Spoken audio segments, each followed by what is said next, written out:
Hello. Hey, Ruth. It's me, Tara. How's your summer? It is so lovely. Nova Scotia is a great place to be in the summer. Okay, look, so as you know, I started my own podcast, and there have been some things that have come up that I feel like we need to do a deeper dive on, and I would really love if you could chat with me a little bit about things like, how doctors are paid and why is it that people aren't going into family medicine so that we can really unpack what's going on here. What do you think? Oh, goodness. Yeah, two hot topics. There's no one I would rather talk about physician payment with you, though I hope we can talk a little bit broader about all the things that are also important in primary care system reform. Yeah, of course. Yeah. Super fun. Okay.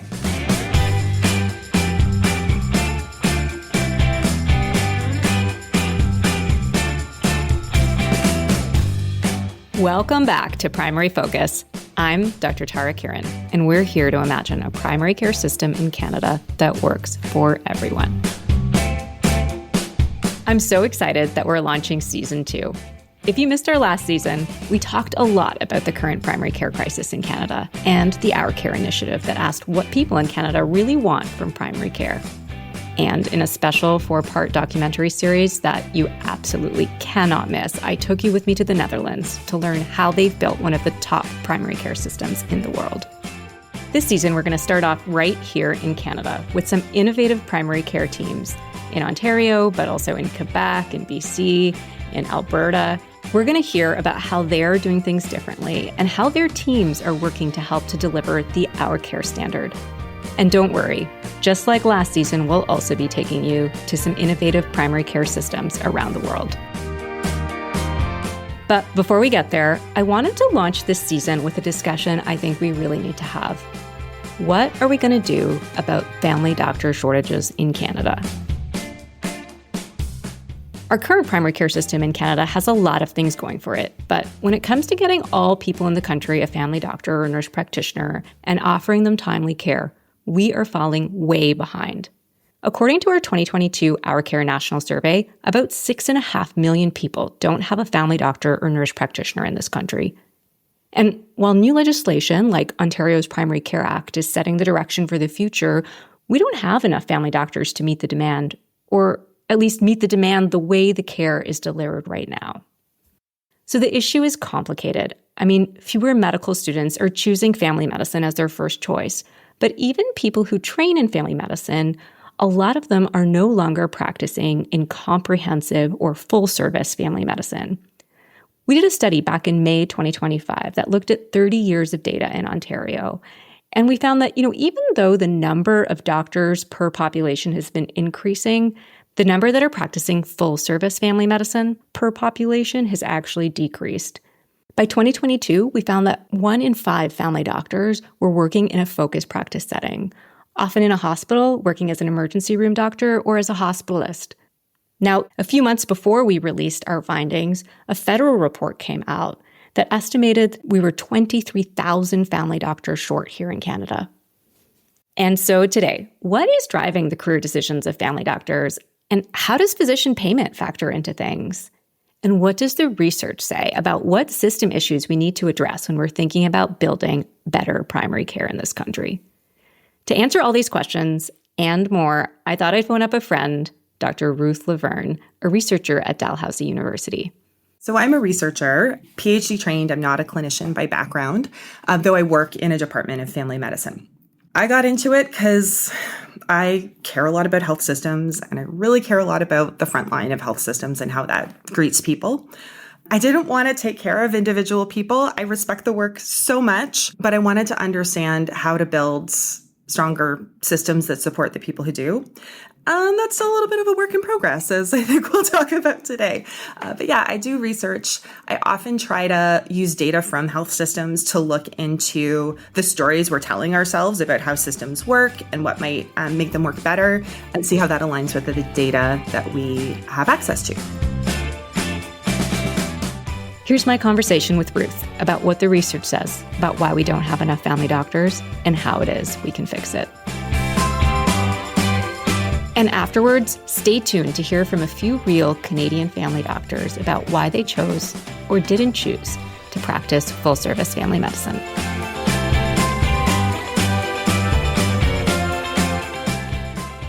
So Ruth, welcome to Primary Focus. Thanks for coming. Hello.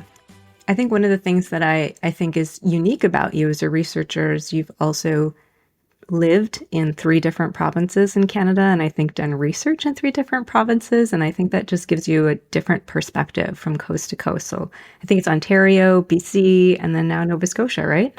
Exactly right. Yeah. I've had very different experiences of primary care myself in those places. I've done family health teams in Ontario. I've been unattached in multiple places. But I really do try to pay attention to the choices provinces are making around primary care, how those differ, and then how we can learn from that. So it's definitely something that I like to nerd out on, and that's been shaped by moving around a bunch. So, of course, this podcast is really born out of this crisis that we've been in for a while with too many people in Canada not having access to primary care. And of course, primary care is delivered by lots of different professionals potentially. But we know in the context of Canada, we know from the survey that we did from Our Care back in 2022 that, the reality is in Canada, 95% or so of people get their primary care from a family doctor.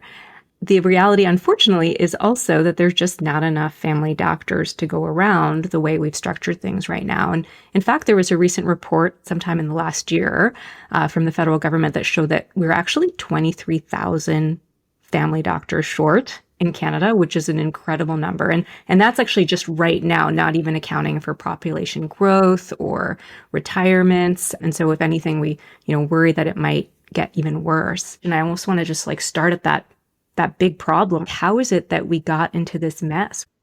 So in understanding this sort of current puzzle, we have more family doctors per person than's been the case in the past, but people struggle to find one. There are sort of a number of stories that circle around this issue, but what I really try to focus on is how the work family doctors do is changing, how the systems they work in are changing, and how the population's needs for services are changing. And all those 3 factors are shifting in a way that means more and more complex care is needed, and we have fewer people doing the work of longitudinal care relative to the past. And I think a number of policy choices have come together to shape that context, but there's no sort of one explanation. You have to pay attention to all 3 factors at once. Let's talk about the population needs, because I think you've done some research on that and, and how it intersects with the way family doctors work and the type of work has changed over the years. Tell me a bit about that. Yeah, so I think we've all heard that the population is aging, and that's not necessarily going to have huge dramatic impacts on the health system. On average, as people get older, they're spending fewer days in hospital, which is good news for healthcare. But it does mean that more is happening in the community. And even if we're really successful at keeping people healthier into older age, there's still a lot that needs to happen to keep them healthy, and that happens in primary care. And then I think the thing we don't talk about enough is that as we have fraying social safety nets, as housing and food security is growing worse and is perpetually underfunded, the social contexts that people are living are also growing more complex. The solutions probably don't lie within primary care, but they definitely shape the type of work that we're asking frontline care providers to do, as the other systems that we would hope would keep people healthy just haven't kept pace with needs, as income supports, as income inequality, and as payments for people on disability also just haven't kept pace with needs. All of that trickles into the work that frontline care providers, including primary care providers, are doing. I think what you're describing really resonates for me as a family doctor. I think a lot of people just assume that so much of our work is medically oriented, actually. And a lot of it is, right? We're supporting, let's say, someone with diabetes or lung disease, and, are they on the right medications? Are they getting the right tests? But some of the hardest work I do and the most morally draining work is supporting people who are having a hard time making ends meet, or who are struggling with housing, or who are really socially isolated, actually, and struggling with housing and struggling to make ends meet and have a medical condition. And when you layer all those things in, there's a lot that needs to be done when you're a family doctor. You feel there's a lot that you want to do to support people when you're a family doctor. And that takes a lot of time, as you said, per appointment, and a lot of time outside of appointments. And it also is morally challenging and psychologically burdensome, because ultimately you also know that there's so many things out of your control that you aren't able to support people with. So we talked about how with increasing complexity and age and more social needs, there's more per appointment. And I think some of your research has really unpacked that. There's a lot more coordination of care that family doctors are doing on an individual basis. And in fact, some of the things that we hear about, like administrative burden, I think some people think about that, but that in fact, a lot of that is the care coordination, trying to navigate through systems that might have changed as well. 100%. So I think there's a couple things happening there. So we know that coordination of care is one of the central functions of primary care. So we would expect some of this work to be happening in primary care to make sure people get to where they need to go. But the systems have become more complicated, at least to navigate. And in some cases, just the resources aren't there to access. So you're spending more time trying to track down resources in the context of long waiting lists or scarce positions. And then we also haven't invested in the infrastructure that would make that coordination work easier. There have been some projects and some initiatives in different provinces to streamline referrals, to offer e-consults, or to address some of those sort of challenges. But often they're not designed with primary care information needs in mind. And we're really far short of a seamless information platform that would support this coordination work efficiently.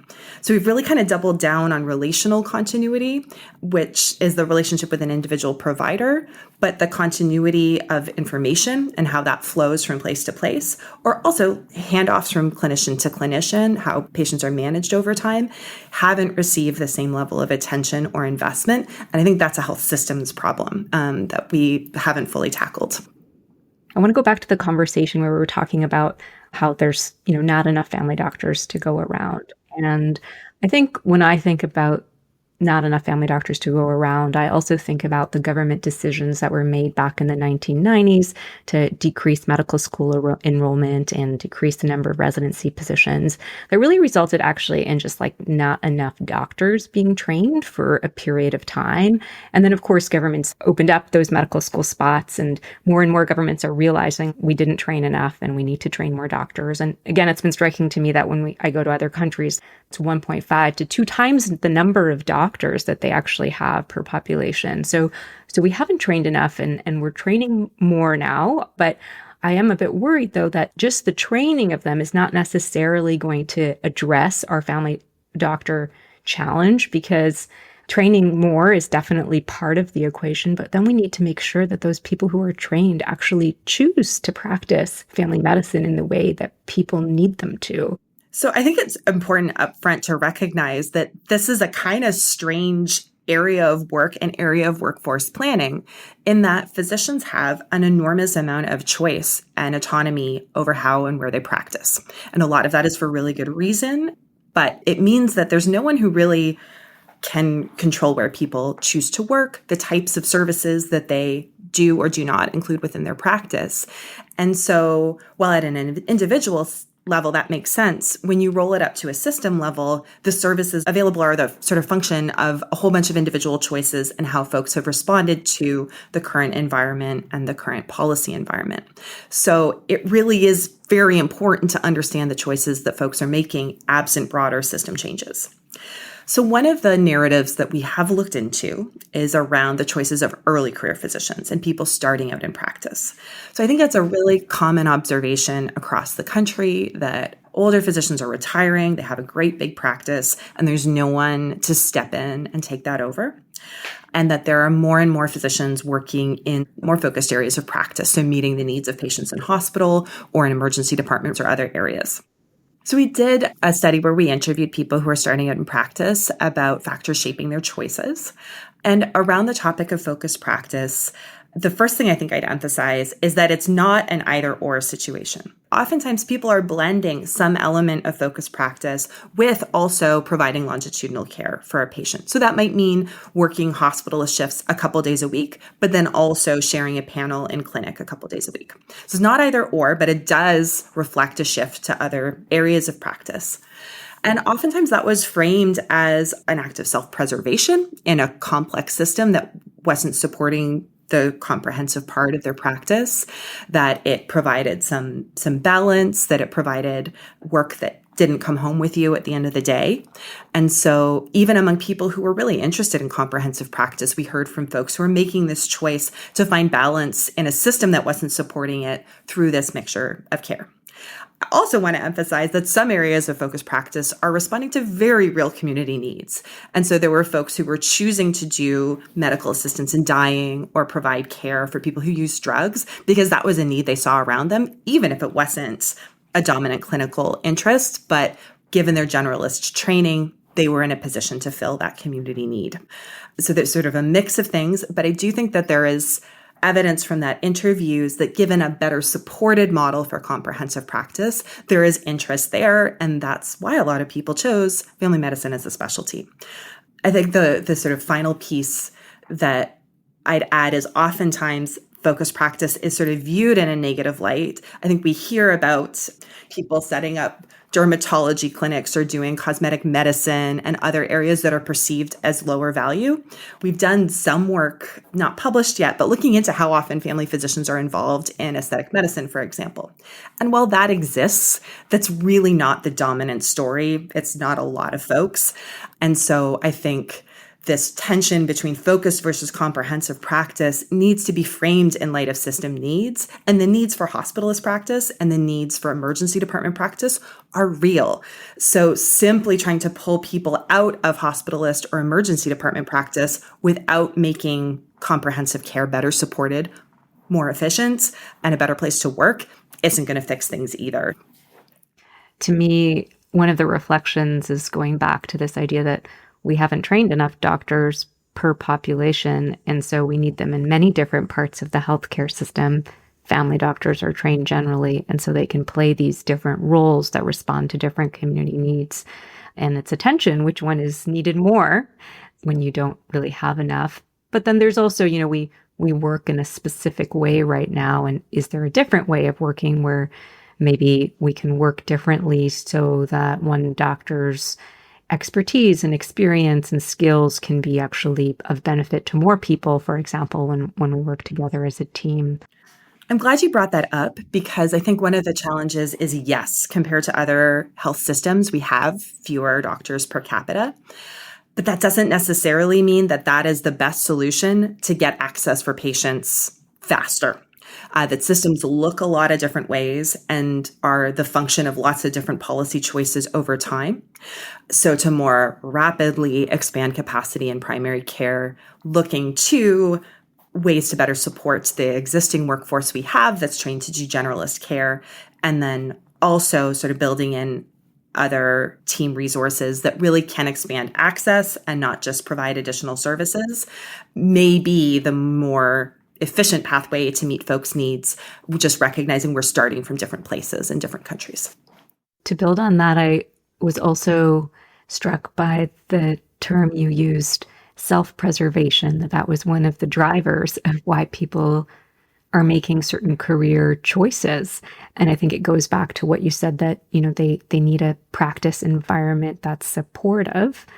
Does your research unpack a little bit more what that supportive environment might look like? I think there's sort of a lot that we can talk about there in terms of administrative supports, in terms of overhead supports, practice management, and I'd love to go into all of that. I think there's one other practice choice that we haven't mentioned, but that's important to recognize, and that's just working less. Yeah, I was going to bring that up. Part of this picture, we do see more things happening as part of each visit, but we see fewer visits per family physician. And research done by other folks, so Boris Kralj in Ontario, who looked at hours worked, we do see fewer hours worked per physician over time. And so another act of self-preservation in a really challenging system is to scale back, work a little less, split a panel, make choices to work part-time. And I want to be really clear, I am not saying that those choices are responsible for our current situation, but they're a rational response to our current situation and also help, again, fill in that picture of more doctors, but more challenging access over time within Canada. When I've looked at that same data, I think I've had a slightly different interpretation. My own reflection is that people in general are more interested in work-life balance now than they were 30 years ago. There are many more households where there are two partners who are both working outside the home in a pretty intense way. People want to spend more time with their kids and more time and leisure, and are making active choices to do that, I think, as a society. And so it's not surprising that, people are not wanting to work anymore, the 80 hours that maybe their predecessor worked 30 or 40 years ago. And I think the data bore this out. It's both for men and women. And in fact, what was striking, it was actually more dramatic in men than in women. Like, women always worked less than men. But in fact, men, the amount of decline in work has been more striking for men because they worked so much like 30, 40 years ago in terms of number of hours per week. And now it's closer to them. It's still more than women on average, but it's come a lot closer. And of course, I think the other piece here, the nuance, is that there are more women in medicine now, and more, and family medicine is one of the professions within medicine where we have more women. And women do have a lot of responsibilities at home or outside their professional lives. And so anyway, all these things, I think, coalesce to have people work less overall as doctors. And what was also striking to me, in my travels abroad, is that this is not a issue unique to Canada. I mean, there are high functioning primary care systems around the world where they're observing the same thing. People don't want to work as much. More people want to work part-time. More and more people want flexibility also in how they work. And they're looking for job opportunities that provide them with the ability to balance both their work with the kind of life that they want to lead. 100%. There is a point I'd add, though, and it goes back to that unique context for physician choice and autonomy. I think there are factors that make it easier as a family physician to choose to work 2 or 3 days a week than might be the case in other areas of work. If you work for many companies, maybe you have opportunities to work in a hybrid model. Maybe you have the opportunity to job share, and some offer a 4-day work schedule, but that really is the exception. And so for many people working for an employer, you really don't have that flexibility to just scale back by a day, scale back by half a day. And then I think it's also important to emphasize the economic reality that many families simply couldn't make the choice to scale back by a day or two, even if it's what they'd want. But we are in a context where family physician pay and physician pay more broadly means that families might be able to get by on working fewer days a week. So those two things, I think, combine with those broader societal shifts and might mean we see different patterns among physicians than among other areas of the workforce. Yeah, I completely agree. But what's interesting is, I think so many things too are out of the control of the physician, in terms of constructing their day. They can't choose to change the healthcare system and the information systems that we're working in. I think this goes back to the discussion we were having around why are people choosing to work in hospitals, because it affords them the ability to work more flexibly, to be able to have a shift, one day and maybe not the other day, but knowing that when they're away, they don't have to pay an overhead, and knowing that there's still going to be someone to look after their patients, and that when they check out, they can check out and don't have to, be responsible, for example, to look at your inbox or your labs or, any consult notes that are coming in, which is not the reality for family doctors and family, medicine when you have your own small business, or even if you don't, even if you work in like a setting like I do, where I don't run my own small business, you're still responsible for your patients. And if you are taking a vacation, you have to figure out who is going to cover for you. So yeah, it's a confluence of things that I think are driving these career choices. And I deflected from your question about how can we make it better? How can we better support community practice? You brought up that point of control and the stress that comes from not having control over the systems you have to work within. We spoke to people, to family physicians, to nurse practitioners, and to administrative staff about their experiences of administrative work. And the cross-cutting theme coming from it was it's so stressful because they have no control over the systems that they have to work within and that patients are relying on. So whether it's simply transferring information exercising clinical judgment and acting on information or advocating for patient needs, you're doing that mediated through systems you didn't design, you probably weren't consulted much about in their implementation, but ultimately you're responsible for the outcome and you're responsible for the patients that you care for. And so that lack of control and systems that don't support the work that folks have to do came across so strongly in shaping experiences of demoralization and burnout. And so I think starting there with systems that actually work to support the work is so key. One that we haven't talked a lot about, though, is compensation. Deep breath here. Physician payment is a factor, I think, that also drives career choice. And I wonder if you could, review for us, how have doctors historically been paid in Canada? And how is that changing? And how does that drive things? Right. So I think you're familiar with the sort of fundamental agreement at the foundation of Medicare in Canada was that doctors could be paid on a fee-for-service basis by the government instead of out of pocket from patients. So the idea when we all came together to try to fund physician services was that it wouldn't change the organization or the sort of models that people were working with, in that case, private practice, but would offer a different payer. And so that fee-for-service system has persisted in many jurisdictions through to today. There are sort of two other major ways that we might pay clinicians. One is more common in Ontario, so a capitation model where you're paid for the care of the patient over the course of a year, ideally adjusted for complexity and needs of that patient. Or you might be paid a traditional salary, typically with an employer, and so you're responsible for a contract with that employer. That's less common among physicians and especially in primary care. And then increasingly, there might be a blend of multiple payment options where you're paid a payment per patient visit, also a payment per patient on your panel, and then now often an hourly component to reflect the various activities that you take care of that might not be patient-facing. So not quite a salary, but it's payment for time rather than per visit or per patient. So while we have our roots in this fee-for-service system, and many provinces have stuck with that through to today, we are seeing both new ways of paying physicians and also increases in physician pay, and especially in family physician pay relative to what we've seen in the past. Yeah. And so, I think you've been one of a few different researchers that have tried to really study this, like how has physician pay changed and how has that actually influenced quality of care or the amount of care that people are getting? And, how is that varying by province? What are some of your own reflections from that work that you've done? Do you think that some of these reforms that we're seeing right now are going to make a difference? So I guess what I think now is probably consistent with what we chatted about via commentary some time ago, that physician payment is important and it can get in the way of policy change, but on its own, it will not fix primary care. And we've tried lots of different ways to sort of tinker with the incentive structure of physician payments, and we haven't seen transformational change.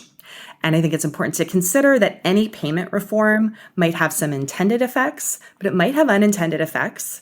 And there are simply things that payment cannot address. And all of those things like information technology, infrastructure for primary care, trained team members who can make work more efficient, and examples from other countries where you have frontline staff who have broader capacity to triage folks, the presence of that workforce, none of that is addressed by physician payments. And we do kind of have a pattern in Canada where there's a discussion between the Physicians Association and the government. They negotiate a new payment agreement. Substantial investments are made in the form of physician payments. And then everyone's kind of over talking about primary care and nothing else happens. And I've seen that happen again and again. And I kind of worry that that's what's happening in a number of provinces where there have been these really substantial investments. Yeah. So can you break it down for us, actually, like what is happening in a few of the different provinces? So this started out in British Columbia, and then other provinces have followed in a similar model. And this was a shift from British Columbia had had a predominantly fee-for-service model with some incentive payments. So they moved from that to a blended payment model where there's a combination of a payment per visit that still stays, but also an hourly payment that could occur while you're seeing patients or while you're taking care of those administrative responsibilities, as well as a payment for each patient that you are providing longitudinal care for. So that kind of blended structure has also been implemented in other provinces. In my home province of Nova Scotia, Manitoba, other provinces are watching. But the other important thing to keep in mind is this came with a substantial pay increase, was that the combination of these three payment streams meant that family physicians, it helps to sort of close the gap between family physicians and other specialties within the provinces where these agreements have been negotiated. So I think we could think about the effects of the change in how folks are paid. I do have some worries about unintended effects that if we're paying people for administrative work, we're not investing in other people doing administrative work or more efficient systems for administrative work.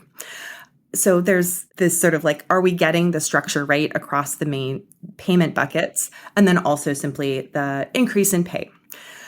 So it's complicated to compare physician payment across countries. Obviously, we have different health systems. There are different costs of living in different countries. So what's been reported by OECD is the ratio of what doctors earn on average to what the average person in that country earns. Okay. So that's a way for us to kind of wash out the differences and make comparisons across places. So looking at that measure, how many times the average person's pay do doctors make relative to the average person? Specialists, excluding family physicians, so referred surgical and medical specialists, earn sort of between 4 and 5 times what the average person earns in Canada. I think maybe around 4.5 times. This is from 2021, prior to payment reforms. At that time, it was sort of between 2 and 3 times what the average person earns for family physicians. So that's a huge gap between specialists and family physicians. And we don't see the same pattern in all other countries. In many other countries, the ratio is kind of between 2 and 3 for both family physicians and referred specialists. Now, looking under the reforms for British Columbia, let's take British Columbia as the example. Family physicians have increased in pay. So I think the estimates from the government are around $350,000, $380,000. Average income in BC, I think, is like $60,000. So we're now way sort of up into those higher ratios of between sort of 4 and 6 times what the average person earns. So we've closed the gap between family physicians and specialists, but we're still paying physicians well by international comparisons. And we're also now in a situation where folks are living in really dramatically different economic realities if you're a physician versus the average person. So I think that's important context for physician payments, that we're closing a gap, but we're opening others. Yeah, thanks for walking us through that. I don't think I had personally looked at that OECD data before until you brought it up. I mean, I guess I will say that I think paying family doctors more than we are paid now to bring them closer to specialists is an important part of keeping family medicine as an attractive choice for medical students and people who are training even in family medicine. And so my hope is that as that gap between specialists and family doctors closes, that more and more people will find family medicine attractive, and that actually, the respect allotted to family medicine also will go up, because I think there is this intersection between, how much something is paid and how much respect it gets as well. And it can work both ways. Hard to tell what comes first sometimes.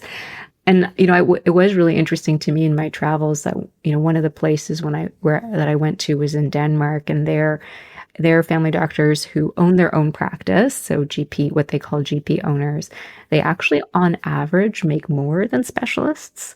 And this is a country where family doctors are also very well respected, and where family doctors basically look after 90% of health contacts within the healthcare system. So they're doing lots and lots of the work of the healthcare system.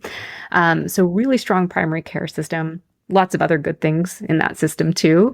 But it was really striking to me how family medicine was this like very respected profession and how that aligned also with the relative pay to other specialties. And my hope is that as we bring family medicine and specialties closer, that it will become more respected and a more attractive choice. I'm going to be a little bit provocative here. Again, 100% on the same page that like a gap between family medicine and other specialists doesn't reflect the value that people bring to the health system and doesn't make sense. I do think we're in a really challenging space in Canada right now where we have focused so much on payments that even in the context where you're earning 5 times what the average person earns, you still feel undervalued by the government because your teaching contributions are not reflected and you're not getting the support you need and you have no capacity to shape the stupid internet platform that you have to click through every day. And all of those frustrations compound, but won't be solved by payments. And then I think the flip side is looking at those examples of the Netherlands. Family physicians have had leadership roles in fixing those platforms, in designing the algorithms, in building a system that works. Yeah. And so is there a way for us to sort of align around those shared challenges and get respect and satisfaction from solving them together? I worry that payment just has been an ongoing pain point that shifts us away from the conversations that will solve the underlying frustrations and that will actually support value and respect among professions. Yeah, as I was preparing for this interview, I did reflect that, so much of the reforms we try and drive in primary care, how much of these reforms are driven by trying to just change family doctor payment. So government's trying to change things by paying family doctors differently. And part of the reason is because that's the one lever they feel that they have in a system where doctors are self-employed and have a lot of autonomy. But I think what you're pointing to is another lever, which is, bringing physicians into leadership roles to have influence on how the system works, to help design a system that does work, not just for them as physicians, but also for the patients that they're serving. And I was also reflecting on, the Our Care standard, because that's sort of at the center of this podcast. And our goal here with the podcast is really to try and think through can we achieve the Our Care standard in Canada? And how much of advancing the Our Care standard are we able to do just by changing the way doctors are paid? I don't think we get there through payment. What I'm watching is we've seen closing of the gap for family physicians. If in the next agreement, we just reopen those gaps by paying referred specialists more, I'm just going to throw out my hat and I will never want to talk about payment again, because that's not where solutions lie. So I hope that the payment reforms have created some space for us to focus on those underlying supports that will get people the regular places of care that they want, that will give time to invest in the work that's needed to deliver culturally appropriate care, to develop the information systems that people are very reasonably expecting in 2025, and to focus on some of those other challenges more directly, because payment is an indirect way of getting there. And I guess my ask for physician colleagues in driving forward the Our Care standards is that physician organizations have a lot of power in this country, but what they have been asking for is better pay and not better jobs. Many unions focus on payment, but as part of a range of working conditions and compensation that makes it a good job. And so if we're only focused on physician pay, we're not focusing on making it a better job. And it's those things that will also get us closer to the Our Care standard. So I think there's an opportunity. It's aligned, right? Like having the information system helps you and responds to the standard. Having great work culture helps you and also responds to the standard. So these aren't at odds, but it does require a shift in focus, I think. You've done so much qualitative work around physicians and their career choices. And I wonder if you have any anecdotes that stick out to you from that work that you did, why people made a specific choice. There's one that speaks to the payment reform that stands out for me. Yeah. So when I was in British Columbia, colleagues and I were talking to a family physician and hearing about their experiences under the new payment model. Mm-hmm. And it really came across about what a weight that was lifted that this payment change had created for the family physician. They felt better supported. They felt like they could take a breath of fresh air and had made the choice to see fewer patients over the course of the day, but spend time calling their patients, letting them know that lab results were okay, sort of closing the loop on care that they hadn't had time to do before. So I thought this was a really powerful example of how payment can help, and it can help people be supported. But hidden underneath this is a truth that those things that the physician is doing now, a practice assistant would be doing in the Netherlands, or another team provider would be able to provide.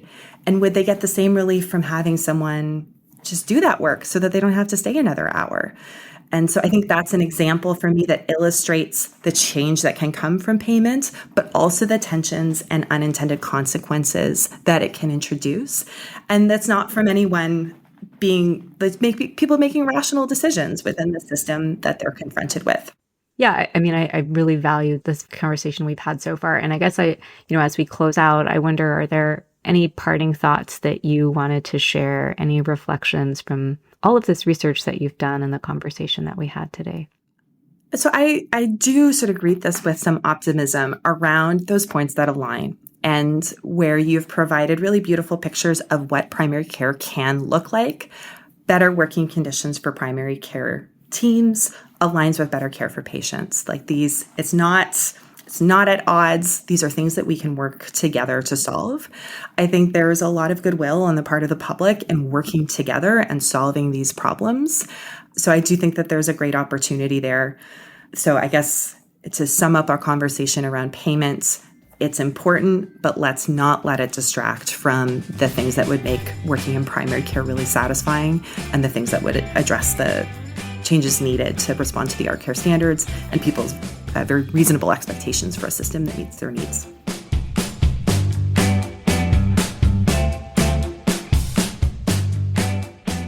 I always enjoy talking to Ruth. I learn so much from her every time. She's a true expert in primary care, and I also love how she's always willing to ask and answer challenging questions. For more info on Dr. Ruth Lavergne and links to any of the research she mentioned in this episode, head to the show notes or find it at primaryfocus.ca. And now, as promised, I asked some of my colleagues to sound off about their own practice choices. Are they doing full-service family medicine or something else? And what led them to that decision? Here's what they submitted. Hi, I've been a family doctor for nearly 10 years in Toronto. So I wanted to speak a little bit about why I left family medicine, which has been about 3 years ago now. I think the first place to start is the job itself. There's a significant pace to it. I was paid primarily fee for service, and that made the job feel a lot more like piecework, which is very different from what medicine ought to be, which is a role that involves emotion, presence for the other human in the room. And I felt that there was a real disconnect at times. It was something I struggled with. Furthermore, there were some patients I struggled with. Some patients I found quite challenging, and it was just a few of them, but I felt more so than the challenge. The bigger problem was how alone I was in navigating that, not really having mentor figures or senior docs or any kind of policies to point to, and trying to navigate this while trying to do the right thing, understanding medical legal obligations, and trying to protect yourself and kind of your practice. I found that a pretty hard part of family medicine, especially towards the end. Really, this job, as I was contemplating leaving it, one of the things I realized, it really lacked momentum for me or any direction or growth. I was seeing my friends in other fields moving on to new roles and more responsibilities and learning and just really growing as people and providers for their families. And I really felt that family medicine lacked that. There was no way to work smarter. And in the decision to leave, it was made simple with the pandemic. Being fee for service and having to pace out patients, my rate of pay went down by about 50%. And compared to the alternative position that I had at the time, which was part-time, became easy to switch to that full-time role. When I left, it was very clear that a cloud lifted in my life, and that lasted for quite some time. And I think continues to this day, and I'm quite grateful for that. And frankly, content with myself that I was able to make this decision. I have been a practicing family physician for the last few months and am currently working primarily as a hospitalist in both acute and subacute care settings. My original goal in pursuing family medicine was to provide comprehensive care across both inpatient and outpatient settings. I was inspired by mentors who delivered cradle-to-grave care for patients, families, and communities. While I still hope to maintain a blended practice, several systemic barriers have made comprehensive care increasingly difficult, especially for young graduates. First, financial remuneration has not kept in pace with inflation. Rising clinic overhead costs, coupled with stagnant compensation, make independent outpatient practice financially challenging. Second, the administrative burden in outpatient care is significant and largely uncompensated.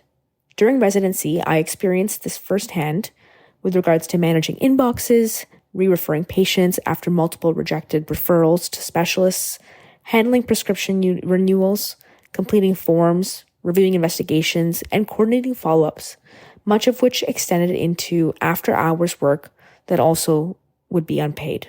I remain hopeful that meaningful reform with our healthcare system will address these challenges. I'm a family physician based out of North Vancouver, British Columbia. I now work in comprehensive family medicine, but this wasn't always the case. When I first started out in practice about 9 years ago now, I mostly worked as a full-time hospitalist, meaning I cared for patients admitted to hospital with things like pneumonia or heart failure or a new cancer diagnosis.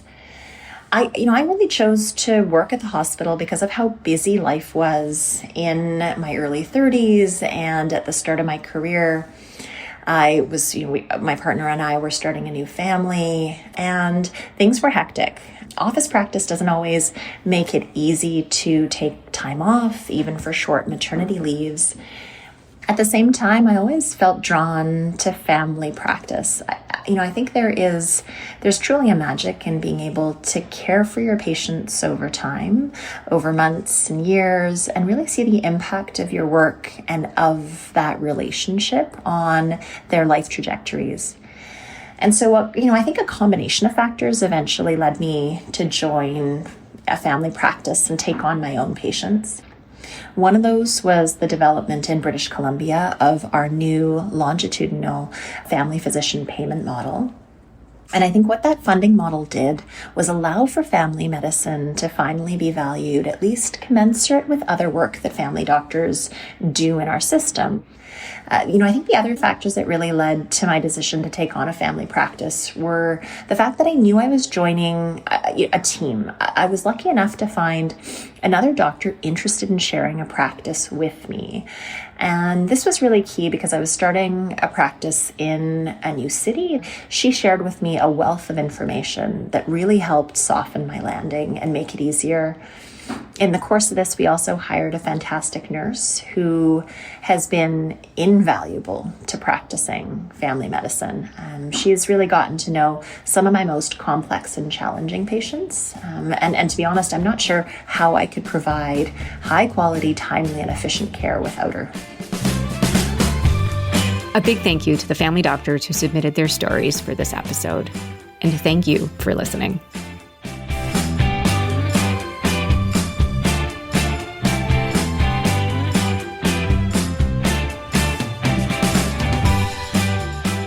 Primary Focus was created by me, Dr. Tara Kieran, and is made possible by a grant from the St. Michael's Foundation. Miriam Dinesh is our research coordinator, Seema Marwaha and Emily Holton are our creative advisors. Our producer is Avery Moore-Kloss. For more information on the Our Care Standard and the public's vision for a better primary care system, visit ourcare.ca.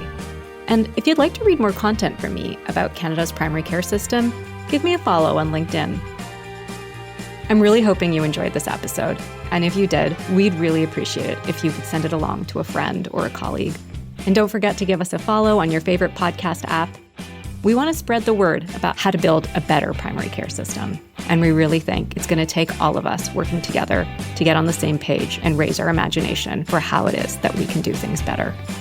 We'd also love to hear ideas from you or comments about what you think about these episodes. To do that, just email primary.focus@unityhealth.to. Family doctors listening to this episode, you can claim MaidPro credits by completing the linking learning exercise. Just see the show notes for more information.